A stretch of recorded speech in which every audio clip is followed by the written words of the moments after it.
The Director General of the State Security Service, SSS, Lawal Daura, on Friday, March 23, said the SSS followed President Muhammadu Buhari's order to secure a peaceful and timely release of the Dapchi girls from their abductors. Premium Times reports that Daura, who spoke when President Buhari received the schoolgirls at the State House Presidential Villa Abuja, said there was an intense behind-the-scene dialogue led by the Department of State Service to secure the release of the girls. 105 girls abducted from a secondary school in Dapchi, Yobe State, were returned to the entree of the village by their abductors in the early hours of Wednesday, March 21.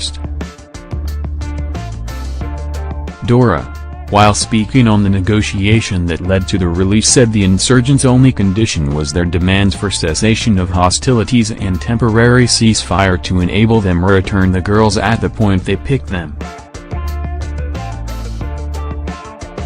Daura said, "The exercise was arduous and quite challenging.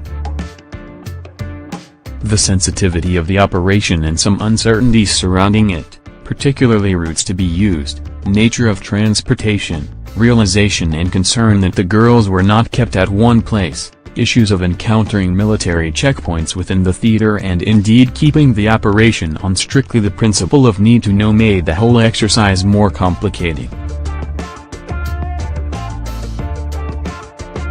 Daura said the negotiation was necessary not only for the girls' release but also to secure a permanent and possible cessation of hostilities.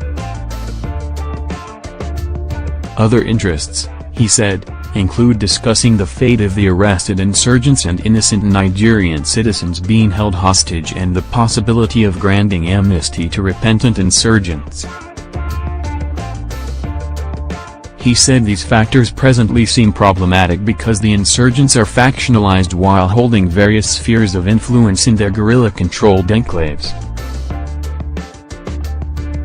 He said, the negative impact of social media on otherwise classified operations, and of course, some of the utterances of the government functionaries who were not competent to comment on the issues, posed challenges that almost marred their rescue efforts. Daura also spoke about the physical and mental welfare of the girls after their release. He said, as such, they are given psychological mental evaluation conducted by trained specialists.